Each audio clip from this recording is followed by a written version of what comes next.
എല്ലാവർക്കും നമസ്കാരം. ഞാൻ അശ്വിൻ. 144 വർഷം കൂടുമ്പോൾ മാത്രം സംഭവിക്കുന്ന ഒരു വലിയ മനുഷ്യ മഹാസംഗമം അതിപ്പോൾ ഇന്ത്യയിൽ സംഭവിച്ചുകൊണ്ടിരിക്കുകയാണ്. 144 വർഷം എന്ന് പറയുമ്പോൾ നമ്മുടെ ആയുസിൽ ഒന്നേ സംഭവിക്കത്തുള്ളൂ. ഇനി അടുത്ത ഒരു 40-50 കൊല്ലത്തേക്ക് ജനിക്കുന്ന കുട്ടികളുടെ ആയുസിൽ പോലും ഇത് സംഭവിക്കത്തില്ല. കാരണം മനുഷ്യന്റെ ഒരു ശരാശരി ആയുസ് 90 പോലും കൂട്ടിക്കുക, അത്രയൊന്നും ഇല്ല, 70 വരെയുള്ളൂ. 90 പോലും കൂട്ടിയാൽ പോലും അടുത്തൊരു 50 കൊല്ലത്തേക്ക് ജനിക്കുന്നവരുടെ ആയുസിൽ വിരളമായിട്ടൊക്കെ സംഭവിക്കാൻ സാധ്യതയുള്ളൂ അല്ലേ. അപ്പോൾ അങ്ങനത്തെ ഒരു ഈവൻ്റ് ആണ് മഹാകുംഭമേള എന്നുള്ളത്. ഇന്ന് നമ്മൾ സംസാരിക്കാൻ പോകുന്നത് ഈ ഒരു മഹാകുംഭമേളയെ പറ്റിയിട്ടാണ്. 44 ദിവസം നീണ്ടു നിൽക്കുന്ന ഈ ഒരു വലിയൊരു സംഗമത്തിൽ പങ്കെടുക്കുന്ന ആൾക്കാരുടെ എണ്ണം അല്ലെങ്കിൽ കണക്കാക്കപ്പെടുന്നത് 40 കോടിയോളം ജനങ്ങൾ പങ്കെടുക്കുമെന്നാണ്. അതായത് നമ്മളുടെ സൗത്ത് ഇന്ത്യ ഉണ്ടല്ലോ, കേരള, കർണാടക, തമിഴ്നാട്, ആന്ധ്രാപ്രദേശ്, ഈ 4 സംസ്ഥാനങ്ങളുടെ ആകെ ജനസംഖ്യ എടുത്താൽ പോലും 25 കോടി മാത്രമേ വരത്തുള്ളൂ. അപ്പോൾ 40 കോടിയോളം ജനങ്ങൾ അതിൽ പങ്കെടുക്കുമെന്ന് പറയുമ്പോഴേക്കും എത്രത്തോളം ആൾക്കാർ ആ ഒരു പ്രദേശത്ത് എത്തിച്ചേരുമെന്ന് നമുക്ക് മനസ്സിലാക്കാൻ സാധിക്കും. ഈ ഒരു മഹാകുംഭമേള നടക്കുന്നത് ഉത്തർപ്രദേശിലെ പ്രഗ്യാരാജിലാണ്. പ്രഗ്യാരാജിൽ ത്രിവേണി സംഗമം എന്ന് കേട്ടിട്ടില്ലേ? സംഗമം ത്രിവേണിയിൽ സംഗമം എന്നൊക്കെ പറയുന്ന ഒരു പഴയ മലയാള ചലച്ചിത്ര ഗാനം തന്നെയുണ്ടല്ലേ. അപ്പോൾ 3 നദികളുടെ സംഗമമാണ് ഇവിടെയുള്ളത്. ഗംഗ, യമുന, പിന്നെ ഏതാണ് പുരാണ നദിയായിട്ടുള്ള സരസ്വതിയാണ്. സരസ്വതി നദി നമുക്ക് ഇപ്പോൾ അവിടെ കാണാൻ സാധിക്കില്ല, പക്ഷേ അവിടെ കൂടെ ഒഴുകിയിരുന്നു എന്നാണ് കരുതപ്പെടുന്നത്. അപ്പോൾ ഈ ഒരു 3 നദികളുടെ സംഗമ സ്ഥാനത്തെയാണ് ത്രിവേണി സംഗമം എന്ന് വിളിക്കുന്നത്. അപ്പോൾ എന്തായാലും ഈ ഒരു മഹാകുംഭമേള ഇപ്പോൾ നടക്കുന്നത് ത്രിവേണി സംഗമത്തിലാണ്. അതുള്ളത് ഉത്തർപ്രദേശിലെ പ്രഗ്യാരാജ് എന്ന് പറയുന്ന ഒരു സ്ഥലത്താണ്. കുംഭമേളകൾ ഇന്ത്യയിലാകമാനം 4 സ്ഥലങ്ങളിലാണ് നടക്കുന്നത്. ഉത്തർപ്രദേശിൽ ഞാനിപ്പോൾ പറഞ്ഞ പോലെ തന്നെ പ്രഗ്യാരാജിലെ ത്രിവേണി സംഗമത്തിലാണ്. ഉത്തരാഖണ്ഡിലെ ഹരിദ്വാറിൽ ഗംഗാ തീരത്ത്, മഹാരാഷ്ട്രയിലെ നാസിക്കിൽ ഗോദാവരി തീരത്ത്, മധ്യപ്രദേശിലെ ഉജ്ജയിനിൽ ക്ഷിപ്രയുടെ തീരത്ത് എന്നീ 4 പ്രദേശങ്ങളിലായിട്ടാണ് കുംഭമേള വരുന്നത്. ഇപ്പോൾ നിങ്ങൾക്ക് ഒരുപാട് സംശയങ്ങൾ ഉണ്ടായേക്കാം. 144 വർഷം കൂടുമ്പോഴാണ് നടക്കുന്നതെന്ന് പറഞ്ഞല്ലോ. അപ്പോൾ ഈ 4 സ്ഥലങ്ങളിൽ എങ്ങനെയാണ് നടക്കുന്നത് പറഞ്ഞുതരാം. അതായത് ഓരോ 3 കൊല്ലം കൂടുമ്പോഴും കുംഭമേളകൾ സംഭവിക്കും. സാധാരണ ഒരു കുംഭമേള ചെറിയൊരു ഈവൻ്റ് ആയിട്ട് ഈ 4 സ്ഥലങ്ങളിലായിട്ട് മാറി മാറി ഓരോ 3 വർഷം കൂടുമ്പോൾ സംഭവിക്കും. അങ്ങനെ 6 വർഷം കൂടി സംഭവിക്കുമ്പോഴാണ് ഇതിനെ അർദ്ധകുംഭമേള എന്ന് പറയുന്നത്. 12 കൊല്ലം കൂടി സംഭവിക്കുന്നതിനെ പൂർണ്ണ കുംഭമേള എന്നും, അതുപോലെ തന്നെ 144 കൊല്ലം കൂടി സംഭവിക്കുന്നതിനെ മഹാകുംഭമേള എന്നുമാണ് പറയുന്നത്. അതായത് നമ്മളിപ്പോൾ എത്തി നിൽക്കുന്ന ഈ 2025 മഹാകുംഭമേള സംഭവിക്കുന്നത്. എന്താണ് കുംഭമേളയുടെ ഐതിഹ്യം? ഇപ്പോൾ സംഭവിച്ചുകൊണ്ടിരിക്കുന്ന ഉത്തർപ്രദേശിലെ മഹാകുംഭമേളയുടെ വിശേഷങ്ങൾ എന്താണ്? എന്തൊക്കെ സംവിധാനങ്ങളാണ് അവിടുത്തെ സർക്കാർ ഒരുക്കിയിട്ടുള്ളത്? കാരണം ഞാൻ പറഞ്ഞ പോലെ തന്നെ കേരളത്തിലെയും കർണാടകത്തിലെയും തമിഴ്നാട്ടിലെയും ആന്ധ്രാപ്രദേശിലെയും സകലമാന ജനങ്ങളെ എടുത്തു കഴിഞ്ഞാലും 25 കോടിയേ വരുന്നുള്ളൂ. അപ്പോൾ നമുക്ക് ചിന്തിക്കുക എത്രത്തോളം ജനങ്ങളുണ്ടെന്നല്ലേ. അപ്പോൾ 40 കോടിയോളം ജനങ്ങളാണ് ഈ 44 ദിവസത്തിനുള്ളിൽ അവിടെ വന്നിറങ്ങുന്നത്. ആ ഒരു ചെറിയ നഗരത്തിലാണ് വന്നിറങ്ങുന്നത്. അപ്പോൾ ഏറ്റവും പ്രശ്നമായിട്ട് വരുന്നത് എന്താണ്? തിക്കിലും തിരക്കിലും പെട്ട് അപകടമൊന്നും സംഭവിക്കാൻ പാടില്ല. അവർക്ക് വേണ്ടിയിട്ടുള്ള എല്ലാത്തരം സൗകര്യങ്ങളും ചെയ്തു കൊടുക്കണം. അപ്പോൾ ഗവൺമെന്റിന്റെ ഭാഗത്ത് നിന്ന് എന്തൊക്കെ നടപടികളാണുള്ളത്, ഇനി എല്ലാ കാര്യങ്ങളും നമുക്ക് ഈ ഒരു വീഡിയോയിൽ സംസാരിക്കാം. കുംഭമേള പോലുള്ള തീർത്ഥാടന സംഗമങ്ങളൊക്കെ നടക്കുമ്പോൾ അത് സാംസ്കാരികപരമായി മാത്രമല്ല സാമ്പത്തികപരമായിട്ടും ഇന്ത്യൻ എക്കോണമിയിൽ വലിയ ചലനങ്ങളാണ് ഉണ്ടാക്കുന്നത്. പ്രത്യേകിച്ച് വിദേശത്ത് നിന്ന് പോലും ആളുകൾ എത്തുമ്പോൾ ശരിക്കും ഇന്ത്യൻ എക്കോണമിയിൽ ഉണ്ടാകുന്ന ഈ പോസിറ്റീവായിട്ടുള്ള ചലനങ്ങൾ നമുക്ക് ഉപകാരപ്രദമാകണമെങ്കിൽ നമ്മൾ നമ്മളുടെ വരുമാനത്തിന്റെ ഒരു ചെറിയ ഭാഗമെങ്കിലും ഇൻവെസ്റ്റ്മെന്റ് നടത്തണം, അതായത് നിക്ഷേപം നടത്തണം. അങ്ങനെ പുതിയ നിക്ഷേപങ്ങൾ തുടങ്ങാൻ ആഗ്രഹിക്കുന്നവർക്ക് ഇപ്പോൾ നല്ലൊരു അവസരമാണ് വന്നിട്ടുള്ളത്. മാസം 2000 പോലുള്ള ചെറിയ തുകകൾ ഭാവിക്ക് വേണ്ടി മാറ്റിവെക്കാൻ സാധിക്കുമെങ്കിൽ ICICI Prudential life small cap 250 momentum quality 100 index fund ഇപ്പോൾ ലോഞ്ച് ആയിട്ടുണ്ട്. ഈ മാസം 31 വരെ ഇതിൽ നിക്ഷേപിക്കാൻ അവസരമുള്ളൂ. അതായത് വെറും 3 ദിവസം കൂടി മാത്രം. എന്തായാലും ലിങ്ക് ഡിസ്ക്രിപ്ഷനിലും കമന്റ് ബോക്സിലും പിൻ ചെയ്ത് വെച്ചേക്കാം. ഈ NFOയുടെ ഇൻഡെക്സ് ആയിട്ടുള്ള Nifty small cap 250 momentum quality 100ന്റെ കഴിഞ്ഞ 5-10 വർഷങ്ങളിലെ ശരാശരി റിട്ടേൺസ് നോക്കുവാണെങ്കിൽ അത് 32.6%, 22%. അതായത് 2014 നിങ്ങൾ ഈ ഇൻഡെക്സിൽ 10 ലക്ഷം രൂപ നിക്ഷേപിക്കുമായിരുന്നെങ്കിൽ 2024 10 വർഷങ്ങൾക്കപ്പുറം അത് 73 ലക്ഷം രൂപയായേനെ. കൂടാതെ make in India, digital India തുടങ്ങിയ പദ്ധതികളിൽ നിന്ന് കൂടുതൽ നേട്ടം കിട്ടാൻ സാധ്യതയുള്ള ഒരു നിക്ഷേപം കൂടിയാണിത്. NRI ആയിട്ടുള്ളവർക്ക് മാസം 18,000 രൂപ വെച്ച് നിക്ഷേപിക്കാൻ സാധിക്കുമെങ്കിൽ 2 കോടി വരെ റിട്ടേൺ ലഭിക്കാനുള്ള സാധ്യതകളും ഇവിടെ കാണുന്നു. ഇതുകൂടാതെ വാർഷികം പ്രീമിയം തുകയുടെ 10 മടങ്ങ് വരെ നിങ്ങൾക്ക് ലൈഫ് കവറായും ലഭിക്കും. 2.5 ലക്ഷം രൂപ വരെയുള്ള നിക്ഷേപങ്ങളിൽ നിന്ന് കിട്ടുന്ന ലാഭത്തിന് നിങ്ങൾക്ക് നികുതി അഥവാ ടാക്സ് കൊടുക്കേണ്ട കാര്യവുമില്ല. എന്തായാലും ഇതിൽ ഇൻവെസ്റ്റ് ചെയ്യാൻ താല്പര്യമുള്ളവർക്ക് ഡിസ്ക്രിപ്ഷനിലും കമന്റ് ബോക്സിലും കൊടുത്തിട്ടുള്ള ലിങ്ക് ചെക്ക് ചെയ്ത് കോൾ റിക്വസ്റ്റ് ചെയ്ത് കൂടെ അതിന്റെ കാര്യങ്ങളൊക്കെ വായിച്ച് മനസ്സിലാക്കിയിട്ട് ഇൻവെസ്റ്റ് ചെയ്യാൻ സാധിക്കുന്നതാണ്. മനുഷ്യരാശിയുടെ വിവരിക്കാനാകാത്ത പൈതൃകം എന്നാണ് യുനെസ്കോ മഹാകുംഭമേളയെ വിശേഷിപ്പിച്ചിട്ടുള്ളത്. എന്താണ് മഹാകുംഭമേളയുടെ അല്ലെങ്കിൽ കുംഭമേളയുടെ ചരിത്രം? ചരിത്രത്തെക്കാളും നമ്മൾ ആദ്യം പറയേണ്ടത് ഐതിഹ്യമാണ്. ഇത് ഹിന്ദു പുരാണങ്ങളുമായി ബന്ധപ്പെട്ട് കിടക്കുന്ന ഐതിഹ്യങ്ങളാണ് തീർച്ചയായിട്ടും ഇതിനുള്ളത്. അപ്പോൾ നമ്മൾ വായിച്ചു പറഞ്ഞിട്ടുള്ള പല കഥകളിലെയും സന്ദർഭങ്ങൾ ഇവിടെ കാണാൻ സാധിക്കും. ഓർക്കുക, ഇതൊക്കെ ഐതിഹ്യങ്ങൾ മാത്രമാണ്. എന്നാണ് ആ ഒരു സെൻസിൽ മാത്രമേ ഇതിനെ ഉൾക്കൊള്ളുക. അതായത് നിങ്ങളിൽ പലരും പാലാഴി മഥനം എന്ന് പറയുന്ന ഒരു കഥ കേട്ടിട്ടുണ്ടാകുമല്ലേ, പാലാഴി മഥനം. അത് എന്താണ് സംഭവിച്ചതെന്ന് നോക്കുവാണെങ്കിൽ അസുരന്മാരും ദേവന്മാരും കൂടെ കടലിനെ, അതായത് പാലാഴിയെ കടയുകയാണ്. നമ്മൾ തൈര് കടയത്തില്ലേ, അതുപോലെ തന്നെ ഇവിടെ വലിയ രീതിയിൽ കടയണമല്ലോ, വലിയ വടമൊക്കെ കെട്ടിയിട്ട് ദിവസങ്ങളോളം നീണ്ടു നിൽക്കുന്ന ഒരു കടയിലായിരുന്നു ഇവിടെ നടത്തിയിട്ടുണ്ടായിരുന്നത്. അപ്പോൾ എന്തിനു വേണ്ടിയിട്ടാണ് അവർ കടയുന്നത്? നമ്മൾ തൈര് കടഞ്ഞ് വെണ്ണ എടുക്കാറുണ്ടല്ലേ, അപ്പോൾ ഇവർ പാലാഴി കടഞ്ഞിട്ട് എന്താണ് ആ ഒരു പ്രൊഡക്റ്റ് എന്താണ് കിട്ടുന്നത് നോക്കുവാണെങ്കിൽ അമൃതാണ്. അമൃതിന്റെ പ്രത്യേകത എന്താണ്? എന്തിനാണ് അമൃത് അവർക്ക് വേണ്ടത്?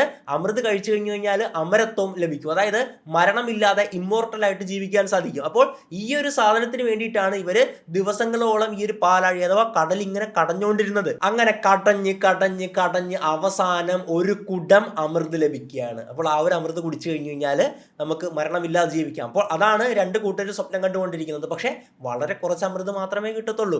അപ്പോൾ എന്തായാലും ഇവിടെ ഒരു കാര്യം ഞാൻ ഇതിൻ്റെ പറയാൻ വിട്ടുപോയത്, കുംഭമേള എന്നാണല്ലോ ഇതിൻ്റെ പേര്. കുംഭം എന്നുള്ള വാക്കിൻ്റെ അർത്ഥം സംസ്കൃതത്തിൽ കുടം അല്ലെങ്കിൽ കലം എന്നൊക്കെ ഉണ്ട് കേട്ടോ. അപ്പോൾ ഇതുമായി ബന്ധപ്പെടുത്താൻ പറ്റും. അപ്പോൾ ഒരു കുടം അമൃതാണല്ലോ ലഭിച്ചത്. അപ്പോൾ എന്തായാലും അത് കടഞ്ഞ് ലഭിക്കുന്നത് വരെ രണ്ടുപേരും ഭയങ്കര എന്താ പറയുക ഒത്തൊരുമയോടെയായിരുന്നു കടഞ്ഞുകൊണ്ടിരുന്നത്. പക്ഷേ ഇത് കിട്ടിക്കഴിഞ്ഞപ്പോഴേക്കും രണ്ടുപേരും തമ്മിൽ തർക്കമാകുകയാണ്. അങ്ങനെ അസുരന്മാരും ദേവന്മാരും തമ്മിൽ വലിയൊരു യുദ്ധത്തിലേക്ക് പോവുകയാണ് ഈ ഒരു കുടം അമൃതിന് വേണ്ടി. യുദ്ധത്തിനിടയിൽ അസുരന്മാർക്ക് ഈ കുടം ലഭിക്കാതിരിക്കാൻ വേണ്ടി ഇന്ദ്രന്റെ പുത്രനായിട്ടുള്ള ജയന്ത്, അവരൊക്കെ ദേവന്മാരാണ്, ജയന്ത് നേരെ കുടവും എടുത്ത് ഓടിക്കളയുകയാണ്. ഓടിയപ്പോഴേക്കും പുറകെ സൂര്യനും സൂര്യന്റെ മക്കളായിട്ടുള്ള ബൃഹസ്പതിയും ശനിയും ഒക്കെ ഓടുന്നുണ്ട്. അങ്ങനെ ജയന്ത് ഓടിയത് 12 ദിവസമാണ്. 12 ദിവസം ഓടിയപ്പോഴേക്കും ഈ അമൃതകുടത്തിൽ നിന്നും ലേശം അമൃതം തുളുമ്പി താഴെ പോകുന്നുണ്ട്. അങ്ങനെ 4 തവണയായിട്ട് താഴെ വീഴുന്നുണ്ട്. ആ താഴെ വീണ പ്രദേശങ്ങളാണ് പ്രയാഗ്രാജ്, ഉജ്ജയിൻ, നാസിക്, ഹരിദ്വാർ. അതായത് കുംഭമേളകൾ നടക്കുന്ന 4 പ്രദേശങ്ങൾ നമ്മൾ ആദ്യം പറഞ്ഞല്ലോ, ഈ സ്ഥലങ്ങളൊക്കെ. എന്തായാലും ദേവന്മാരുടെ ഒരു ദിവസം എന്നുള്ളത് നമ്മുടെ ഭൂമിയിലെ ഒരു വർഷമാണ്. അങ്ങനെ 12 ദിവസം ഓടിയപ്പോഴേക്കും 12 വർഷമാണ് ഇവിടെ കടന്നുപോയത്. അങ്ങനെ സൂര്യൻ, ചന്ദ്രൻ, ഏറ്റവും പ്രധാനമായിട്ടും വ്യാഴം എന്നിവയുടെ ആപേക്ഷികമായിട്ടുള്ള സ്ഥാനങ്ങൾ കണക്കാക്കിയാണ് ഓരോ 12 കൊല്ലം കൂടുമ്പോൾ കുംഭമേളകൾ സംഭവിക്കുന്നത്.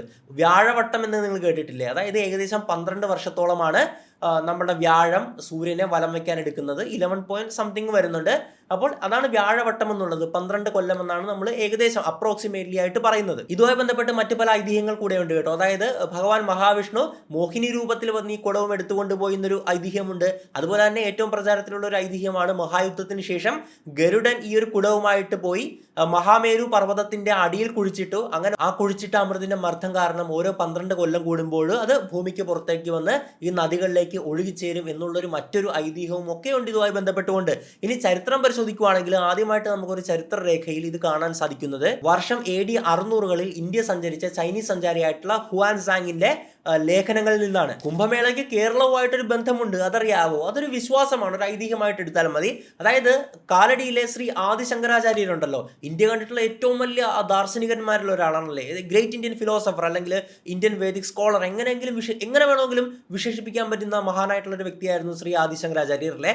അപ്പോൾ അദ്ദേഹത്തിന്റെ ജീവിതകാലത്ത് ചിന്തിക്കുകയാണ്, ഇതുപോലുള്ള വലിയൊരു ഗ്യാതറിങ്, വലിയൊരു മഹാസംഗമം സംഘടിപ്പിക്കണം, എല്ലാവരും കൂടെ ഒത്തുകൂടാനായിട്ട് എല്ലാവരും കൂടെ പ്രാർത്ഥിക്കുന്നു, അതുപോലെ തന്നെ വലിയ സ്നാനങ്ങൾ സംഘടിപ്പിക്കണം എന്നൊക്കെ അദ്ദേഹം ചിന്തിച്ചുകൊണ്ട് അദ്ദേഹത്തിന്റെ പ്രയത്നത്തിന്റെ ഫലമായിട്ടാണ് ഇത്രയും വലിയൊരു ഒത്തുചേരൽ ഉണ്ടായതെന്നുള്ള മറ്റൊരു വിശ്വാസം കൂടി നിലനിൽക്കുന്നുണ്ട്. നിങ്ങൾക്കൊരു കാര്യം അറിയാമോ? ബഹിരാകാശത്ത് നോക്കിയാൽ ചൈന വൻമതിൽ കാണാൻ പറ്റുമെന്നൊക്കെ പറയുന്ന ചില കഥകൾ നിങ്ങൾ കേട്ടിട്ടുണ്ടാകും. തെറ്റാണ്. ബഹിരാകാശത്ത് നോക്കി കഴിഞ്ഞു കഴിഞ്ഞാൽ വൻമതിലൊന്നും കാണാൻ പറ്റത്തില്ല.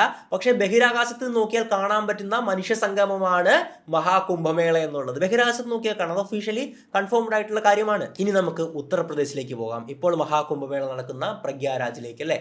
അവിടെ എന്തൊക്കെ സംവിധാനങ്ങളാണ് സർക്കാർ ചെയ്തിരിക്കുന്നത്? നമ്മൾ ആദ്യം മനസ്സിലാക്കേണ്ടത്, ഇത്രയും ആൾക്കാർ വന്നിറങ്ങുന്ന ഒരു സ്ഥലത്ത് പ്രോപ്പറായിട്ട് മാനേജ് ചെയ്തില്ലെങ്കിൽ അവിടെ എന്താണ് സംഭവിക്കാൻ പോകുന്നത്? തിക്കിലും തിരക്കിലും പെട്ട് ഏറ്റവും വലിയ ദുരന്തമായിരിക്കും സംഭവിക്കാൻ പോകുന്നതല്ലേ. ഇപ്പോൾ പലയിടത്തായിട്ട് നമ്മൾ കണ്ടിട്ടുള്ളതാണ് തിരക്കിൽപ്പെട്ട ആൾക്കാർ മരിക്കുന്നൊരവസ്ഥ. കഴിഞ്ഞിടയ്ക്ക് കൂടെ എവിടെയൊക്കെയോ റിപ്പോർട്ട് ചെയ്തിട്ടുണ്ടായിരുന്നു. എന്തായാലും ഇത്രയും ആൾക്കാരെ എങ്ങനെയാണ് മാനേജ് ചെയ്യാൻ സർക്കാർ ഉദ്ദേശിക്കുന്നതെന്ന് പറഞ്ഞു കഴിഞ്ഞു കഴിഞ്ഞാൽ അവിടെ ഒരു നഗരം തന്നെ ഉണ്ടാക്കിയിരിക്കുകയാണ്. 4000 ഹെക്ടറിലായിട്ട് വലിയൊരു നഗരം അവിടെ തീർത്തിരിക്കുകയാണ്. അതിൽ എത്ര ടെൻ്റ് ഉണ്ടെന്ന് അറിയാവോ? 1,60,000 ടെൻറ്റുകൾ സർക്കാർ തന്നെ നിർമ്മിച്ചിട്ടുണ്ട്. 1,50,000 ടോയ്ലറ്റുകൾ അതിൻ്റെ അകത്തുണ്ട്. ഇനി പാർക്കിങ്ങിനായിട്ട് മറ്റൊരു 1000 ഹെക്ടർ വേറെയുണ്ട്. എല്ലാം കൊണ്ടും വലിയൊരു ടൗൺഷിപ്പ്, വലിയൊരു നഗരമാണ് മഹാകുംഭമേള എന്ന് പറയുന്ന ഒരു ജില്ല തന്നെ സർക്കാർ പ്രഖ്യാപിച്ചിട്ടുണ്ടായിരുന്നല്ലേ. അങ്ങനെ പ്രഖ്യാപിച്ച ശേഷം അതിൻ്റെ അകത്ത് ചെയ്ത കാര്യങ്ങൾ എന്നൊക്കെ പറഞ്ഞു കഴിഞ്ഞാൽ തീർത്തും ഞെട്ടിക്കുന്നതാണ്. സർക്കാരിൻ്റെ ഭാഗത്ത് നിന്ന് മാത്രം എല്ലാ ദിവസവും കൊടുക്കുന്നത് എത്ര മീൽസ് എന്നറിയാവോ? അതായത് എത്ര പ്ലേറ്റ് ഫുഡ് എന്നറിയാവോ? 1.5 കോടി പ്ലേറ്റുകൾ, അതായത് 1.5 കോടി മീൽസ് ആണ് സർക്കാരിൻ്റെ ഭാഗത്ത് നിന്ന് മാത്രം കൊടുക്കുന്നത്. മറ്റൊരുപാട് സന്നദ്ധ സംഘടനകളുടെയൊക്കെ ഉണ്ടാകും കേട്ടോ. അങ്ങനെ ഒരുപാട് കോടികളോളം വരും. ഇനി ഒരുപാട് പേർക്ക് താമസിക്കാനുള്ളതാണ്, അവിടെ വരുന്നവർക്ക് താമസിക്കാനുള്ള ടെൻറ്റുകൾ, ഇതുപോലുള്ള ടോയ്ലറ്റുകൾ, ഇനി 10,000-കണക്കിന് ചെക്കപ്പ് പോയിന്റ്സുകളുണ്ട്. ഏറ്റവും പ്രശ്നം വരുന്നത് എന്താണ്? മെഡിക്കൽ എമർജൻസീസ് ആണല്ലേ. അതുകൊണ്ട് തന്നെ 700-ലധികം വരുന്ന പാരാമെഡിക്സ്, 400-ലധികം വരുന്ന ഡോക്ടേഴ്സ്, ഇനി മൊത്തം ക്ലീൻ ആക്കുക എന്ന് പറയുന്നതാണ് ഏറ്റവും വലിയ പ്രശ്നമായിട്ടുള്ളത്. കാരണം പെട്ടെന്ന് മലിനമാകുമല്ലേ. പക്ഷെ അങ്ങനെയൊന്നും മലിനമാകില്ല. 10,000-കണക്കിന് വരുന്ന സാനിറ്റേഷൻ വർക്കേഴ്സിനെയാണ് ഇതിന് ക്ലീൻ ആക്കാൻ വേണ്ടി നിയോഗിച്ചിട്ടുള്ളത്. ഈ കുംഭമേള വേണമെങ്കിൽ AI കുംഭമേള എന്ന് വിളിക്കാൻ സാധിക്കും. കാരണം AI ഒരുപാട് സ്ഥലങ്ങൾ ഉപയോഗിച്ചിട്ടുണ്ട്. പ്രധാനമായിട്ടും ഹൈടെക് ആയിട്ടുള്ള AI ക്യാമറാസ് ആണ്. 3000-കണക്കിന് ക്യാമറാസ് ആണ് ഈ പ്രദേശങ്ങളിലൊക്കെ സ്ഥാപിച്ചിട്ടുള്ളത്. അപ്പോൾ അതൊരു വാർ റൂമിലേക്ക് കണക്ട് ചെയ്തിട്ടുണ്ട്. പല വാർ റൂംസ് ആയിട്ടുണ്ട്. അവിടെ 10,000-കണക്കിന് വരുന്ന സൈബർ വിദഗ്ധർ കംപ്ലീറ്റ് സദാസമയം ഇതിനെ മോണിറ്റർ ചെയ്തുകൊണ്ടിരിക്കുകയാണ്. ഇനി താൽക്കാലികമായിട്ടുള്ള ടെമ്പററി ആയിട്ടുള്ള ഒരുപാട് police stations, fire stations, hospitals ഒക്കെ ഉണ്ട്. ഈ ഹോസ്പിറ്റൽസിൽ ബെഡും കാര്യങ്ങളും എല്ലാം ഉണ്ട്. ഇനി ഒഴുകി നടക്കുന്ന ചെറിയ പോലീസ് സ്റ്റേഷൻസ് ഉണ്ട്. ഈ ഒരു ഗംഗയിലൂടെ ഇങ്ങനെ അവരെ ഒഴുകി ഫ്ലോട്ട് ചെയ്ത് നടക്കുകയാണ്. സദാസമയവും മോളിൽ നിരീക്ഷിക്കാനായിട്ട് ഡ്രോൺ ക്യാമറാസ് ഉണ്ട്. വെള്ളത്തിനടിയിൽ വരെ ആ ഒരു ഉപയോഗിക്കാൻ പറ്റുന്ന തരത്തിലുള്ള റോബോട്ടിക് ആയിട്ടുള്ള ക്യാമറാസും ഒക്കെ വെച്ച് പക്ക സേഫ്റ്റി ആൻഡ് സെക്യൂരിറ്റിയിൽ എക്യുപ്പൈഡ് ആണ്. ഈ ഒരു ത്രിവേണി സംഗമ പ്രദേശത്ത് മാത്രം, അതായത് സ്നാനങ്ങളൊക്കെ നടക്കുന്ന പ്രദേശങ്ങളുണ്ടല്ലോ, അവിടെ മാത്രം 1,00,000 പോലീസിന്, അതായത് 50,000 പോലീസിനെയാണ് സർക്കാർ വിന്യസിച്ചിട്ടുള്ളത്. ഇതിനു വേണ്ടി മാത്രം സർക്കാർ മഹാകുംഭം എന്ന് പറയുന്ന ഒരു ആപ്പ് ഇറക്കിയിട്ടുണ്ട്. അതിൻ്റെ അകത്ത് കംപ്ലീറ്റ് നമുക്ക് AI അസിസ്റ്റന്റ് ഒക്കെ നമുക്ക് ലഭിക്കും. AI ആയിട്ട് നമുക്ക് റൂട്ടൊക്കെ കണ്ടുപിടിക്കാൻ സാധിക്കും. നമുക്ക് AIയോട് നമുക്ക് ടെക്സ്റ്റ് ആയിട്ടോ വോയിസ് ആയിട്ടോ ഒക്കെ ചോദിക്കാം. അത് പ്രാദേശിക ഭാഷയിൽ വരെ ചോദിക്കാനുള്ള സൗകര്യങ്ങളുണ്ട്. അപ്പോൾ പ്രധാനമായിട്ടും അവിടെ പോയിട്ട് നമ്മൾ ആളെയൊക്കെ മിസ്സായി കഴിഞ്ഞു കഴിഞ്ഞാൽ അതിന് വേണ്ടിയിട്ടുള്ള ഒരുപാട് കൗണ്ടറുകളും സ്റ്റാളുകളും എല്ലാ സംവിധാനങ്ങളും അവിടെ ഒരുക്കിയിട്ടുണ്ട്. അതുപോലെ തന്നെ AIയുടെ നമുക്ക് ഈ ഒരു ആപ്പ് ഉണ്ടെങ്കിൽ ഒരുപാട് കാര്യങ്ങൾ, ഇനിയിപ്പോൾ മറ്റ് ടൂറിസ്റ്റ് ഡെസ്റ്റിനേഷനിലേക്ക് പോകണമെങ്കിൽ അതെവിടേക്കാണുള്ളത്, മറ്റ് UPയുടെ ഏതൊക്കെ ഭാഗങ്ങളിലേക്കാണുള്ളത്, അങ്ങോട്ട് എങ്ങനെ എത്തിച്ചേരാൻ സാധിക്കും, അവിടുത്തെ തിരക്ക് എത്രയാണ്, ബസ്സിൻ്റെ റേറ്റ് എത്രയാണ്, എല്ലാ കാര്യങ്ങളും കൃത്യമായിട്ട് ഈ ഒരു ആപ്ലിക്കേഷനിൽ കാണിക്കുന്നുണ്ട്. 44 ദിവസം നീണ്ടു നിൽക്കുന്ന ഈ മഹാസംഗമത്തെ 6 മഹാസ്നാനങ്ങളായിട്ടാണ് തിരിച്ചിട്ടുള്ളത്. ഒന്നാമത്തേത് പൗഷ് പൂർണിമയാണ്. 13 ജനുവരിയിലാണ്. അത് കഴിഞ്ഞു. ഓക്കെ, ജനുവരി മുതലേ ഇങ്ങോട്ട് തുടങ്ങി വരുന്നതാണല്ലോ. അപ്പോൾ അവിടെ നിന്നാണ് തുടങ്ങുന്നത്. അതിനുശേഷമാണ് 1-ാം ശനി സ്നാനം വരുന്നത്. അത് മകരസംക്രാന്തിക്കാണ്, 14 ജനുവരി. 2 സെക്കൻഡ് ശനി സ്നാനാണ്. അത് മൗനി അമാവാസ്യ, പിന്നെ ബസന്ത് പഞ്ചമി, മകി പൂർണിമ എന്നീ സ്നാനങ്ങളാണ് വരുന്നത്. മകി പൂർണിമയാണ് ഫെബ്രുവരി 12-ാം തീയതി നടക്കുന്നത്. ഈ ഒരു 12-ാം തീയതി നടക്കുന്ന മഹാസ്നാനത്തിന് ഞാനും പോകുന്നുണ്ട്. അത് കാണണമല്ലോ. നമ്മുടെ ജീവിതത്തിൽ സംഭവിക്കുന്ന ഒരു വലിയ കാര്യമല്ല, ഇനി ഒരിക്കലും കാണാൻ സാധിക്കില്ല. അടുത്ത 50 വർഷം ജനിക്കുന്നവരുടെ ലൈഫ് ടൈമിൽ പോലും സംഭവിക്കില്ല അല്ലേ. അപ്പോൾ ഒരിക്കലും മിസ്സാക്കരുതെന്നുണ്ട്. അതുകൊണ്ട് എന്തായാലും ഞാൻ പോകുന്നുണ്ട്. ഇത് തീരുന്നത് മഹാശിവരാത്രിക്കാണ്. ഫെബ്രുവരി 26-ാം തീയതിയാണ് ഇത് തീരുന്നത്. അപ്പോൾ എന്തായാലും ഇത് കാണാൻ പറ്റുന്നവർ ഒരിക്കലും മിസ്സാക്കരുത്. ഇതൊരു മതപരമായിട്ടുള്ളോ അങ്ങനെ ഒന്നും കാണണ്ട. ഇന്ത്യയുടെ വലിയ സംസ്കാരത്തിൻ്റെ ഭാഗമാണ്. ഒന്ന് ആലോചിച്ച് നോക്കുക, ലോകമെമ്പാടുമുള്ള ഒരുപാട് ആൾക്കാരാണ്, വിദേശികളാണ് ഇങ്ങോട്ട് ഒഴുകിക്കൊണ്ടിരിക്കുന്നത്. ഇപ്പോൾ വൈറലാകുന്ന ഒരു കത്തുണ്ട്. ഒരുപാട് വർഷങ്ങൾക്ക് മുമ്പ് സ്റ്റീവ് ജോബ്സ്, ആപ്പിളിൻ്റെ ഫൗണ്ടർ, നിങ്ങളുടെ കയ്യിരിക്കുന്ന ഐഫോണിൻ്റെ ഫൗണ്ടർ, തൻ്റെ സുഹൃത്തിന് കത്തെഴുതുകയാണ്. ഇന്ത്യയിൽ നടക്കുന്ന കുംഭമേളയ്ക്ക് പങ്കെടുക്കണമെന്ന് ഒരുപാട് ആഗ്രഹമുണ്ട്, ഞാൻ അങ്ങോട്ട് പോകാൻ സാധ്യതയുണ്ട് എന്നൊക്കെ പറയുന്ന ഒരു കത്താണ്. ആ ഒരു കത്ത് 2021 ലേലത്തിന് പോയിട്ടുണ്ടായിരുന്നത് $5 ലക്ഷം. അതായത് ഏകദേശം 4,30,00,000 രൂപയ്ക്കാണ് ലേലത്തിന് പോയിട്ടുണ്ടായിരുന്നത്. അങ്ങനെ സ്റ്റീവ് ജോബ്സിന് പങ്കെടുക്കാൻ സാധിച്ചിട്ടുണ്ടായിരുന്നില്ല. പക്ഷേ സ്റ്റീവ് ജോബ്സിന്റെ ഭാര്യ ഇത്തവണ ഇവിടെ വന്നിട്ടുണ്ടായിരുന്നു. ഒരു പേരൊക്കെ സ്വീകരിച്ച് ഈ സ്നാനത്തിലൊക്കെ പങ്കെടുത്തിട്ടുണ്ടായിരുന്നു. ഇനി മറ്റൊരുപാട് വിദേശികൾ. ഇനി സ്റ്റീവ് ജോബ്സിന്റെ കാര്യം പറയുവാണെങ്കിൽ അദ്ദേഹം ഇന്ത്യയായിട്ട് അത്രത്തോളം ബന്ധമുള്ളൊരു വ്യക്തിയാണ്. പലപ്പോഴായിട്ട് സ്പിരിച്വാലിറ്റി, ആത്മീയത തേടി ഇന്ത്യയിലേക്ക് വന്നിട്ടുണ്ട്. ഒരു ഏറ്റവും അവസാനമായിട്ട് വന്നിട്ടുള്ള എനിക്ക് തോന്നുന്നു നീം കരോളിൻ ബാബയെ കാണാനെന്നും പറഞ്ഞ് വന്നിട്ടുണ്ടായിരുന്നു. അപ്പോൾ അദ്ദേഹം വലിയൊരു സന്യാസി വര്യനായിരുന്നു. പക്ഷേ അദ്ദേഹം സ്റ്റീവ് ജോബ്സ് ഇങ്ങോട്ട് എത്തിയപ്പോഴേക്കും നീം കരോളിൻ ബാബ അന്തരിച്ചിട്ടുണ്ടായിരുന്നു. അങ്ങനെ ഒരുപാട് സംഭവങ്ങളുണ്ട്. ഇനി ഒരു IIT ബാബ, IITയിൽ വലിയൊരു എഞ്ചിനീയർ ആയിട്ട് വർക്ക് ചെയ്തിട്ടുള്ള വ്യക്തി അവിടെ ഒരു ബാബയായിട്ട് പോയിട്ടുണ്ട്. അങ്ങനെ അനേകം കഥകൾ, ഒരുപാട് വിദേശികളുടെ ഒക്കെ കഥകൾ നമുക്ക് ഈ മഹാകുംഭമേളയിൽ നിന്ന് കേൾക്കാൻ സാധിക്കും. ഇതിൽ ഏറ്റവും പ്രധാനമായിട്ട് നമുക്ക് കാണാൻ പറ്റുന്ന ഒന്നാണ് നാഗസാധൂസിനെയും അതുപോലെ അഘോരികളെയും. നാഗസാധൂസ് എന്ന് പറഞ്ഞാൽ പൂർണ്ണമായിട്ടുള്ള ലൗകിക ജീവിതം ഉപേക്ഷ, അതായത് ഈവൻ നമുക്കൊന്നും വേണ്ട, അവർക്ക് ഒരു വസ്ത്രം പോലും അവർക്ക് ആവശ്യമില്ല, അവർക്ക് ജീവിക്കാൻ ഭക്ഷണം മാത്രം ആവശ്യം മതി എന്ന് അങ്ങനെ ചിന്തിക്കുന്നവരാണ്. അവർക്ക് മറ്റ് സുഖ സൗകര്യങ്ങളോ കിടക്കയോ അല്ലെങ്കിൽ കാറോ AC യോ സൈക്കിളോ ഒന്നും ആവശ്യമില്ല. അവർ ധ്യാനവും പ്രാർത്ഥനയും ഒക്കെ ആയിട്ട് കഴിയുന്ന, അങ്ങനെ അത്രത്തോളം ശിവഭക്തിയാൽ അതിനെ അടിസ്ഥാനപ്പെടുത്തി കഴിയുന്നവരാണ്. അപ്പോൾ നാഗസാധുസിനെ ഒരുപാട് കാണാൻ പറ്റും. അതുപോലെ തന്നെ യഥാർത്ഥ അഘോരികളെ, മറ്റു പലപ്പോഴും നമ്മൾ അഘോരികൾ എന്ന് പറഞ്ഞ പല സ്ഥലങ്ങളിൽ കാണുന്നവരൊക്കെ ഒരുപാട് പേര് ഫേക്ക് ഉണ്ട്. പക്ഷേ ഇതിൻ്റെ അകത്തൊക്കെ വരുന്നത് യഥാർത്ഥ അഘോരികളാണ്. അവർ ഈ ഒരു തപസ്സിലായിരിക്കും. പ്രധാനമായിട്ടും ഹിമാലയയുടെ പല ഭാഗങ്ങളിലും പല ഗുഹകളിലൊക്കെ ആയിട്ടും ഈ അഘോരികളും നാഗസാധുസും സന്യാസിമാരൊക്കെ തപസ്സിലായിരിക്കും ഉള്ളത്. നാഗസാധുസ് നാഗസന്യാസിമാരെന്ന് തന്നെയാണ് കേട്ടോ പറയുന്നത്. അപ്പോൾ എന്തായാലും അവരെയൊക്കെ യഥാർത്ഥമായിട്ട് കാണണമെങ്കിൽ നമുക്ക് ഇതിന് മാത്രമേ കാണാൻ സാധിക്കത്തുള്ളൂ.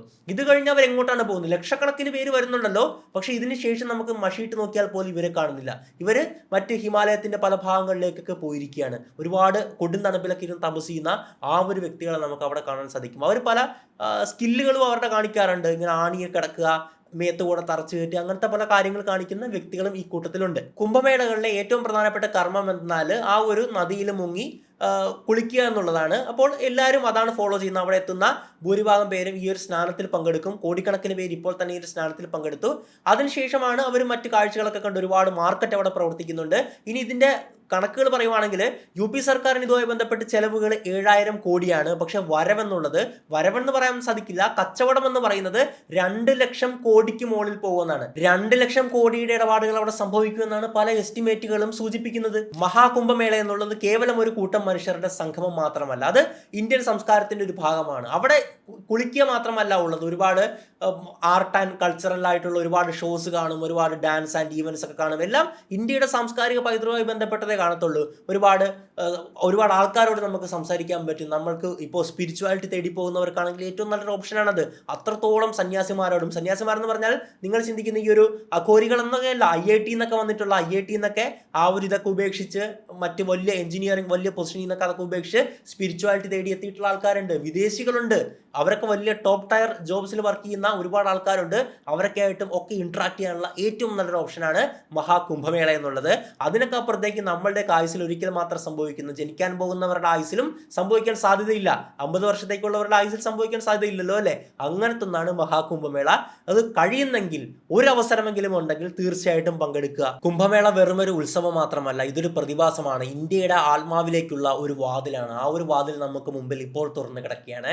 ആ ഒരു വാതിലിലൂടെ കടക്കാൻ ശ്രമിക്കുക. നമ്മൾ മറ്റൊരു ലോകം കൂടെ നമുക്ക് കാണാനുണ്ട്. അതാണ് മഹാകുംഭമേള. പിന്നെ തുടക്കത്തിൽ പറഞ്ഞ കാര്യം മറക്കണ്ട, ICICI Prudential Life Small Cap 250 Momentum Quality 100 index fund NFO തീയതി ജനുവരി 31 അവസാനിക്കും. അതായത് വെറും 3 ദിവസം കൂടി മാത്രം. ഇവിടെ 2000 രൂപ തുടങ്ങി നിങ്ങൾക്ക് എത്ര രൂപ വേണമെങ്കിലും ഇൻവെസ്റ്റ് ചെയ്യാൻ സാധിക്കും. ചെറിയൊരു നീക്കിയിരിപ്പൊക്കെ നമുക്ക് എല്ലാവർക്കും ജീവിതത്തിൽ വളരെ അത്യാവശ്യമായിട്ടുള്ള ഒന്ന് തന്നെയാണ്. എന്തായാലും ഇതിനെക്കുറിച്ച് കൂടുതൽ നോക്കാൻ താല്പര്യമുള്ളവർക്ക് ഡിസ്ക്രിപ്ഷൻ ബോക്സിലും കമന്റ് ബോക്സിലും കൊടുത്തിട്ടുള്ള ലിങ്ക് ചെക്ക് ചെയ്ത് കോൾ റിക്വസ്റ്റ് ചെയ്ത് കൂടെ കാര്യങ്ങളൊക്കെ വായിച്ച് മനസ്സിലാക്കിയിട്ട് ഇൻവെസ്റ്റ് ചെയ്യാൻ സാധിക്കുന്നതാണ്. എന്തായാലും ഇത്രയും ഒക്കെയാണ് ഈ ഒരു വീഡിയോയിൽ പറയാനുള്ളത്. മറ്റൊരു വീഡിയോയിൽ മറ്റൊരു നല്ല വിഷയമായിട്ട് നമുക്ക് വീണ്ടും കാണാം.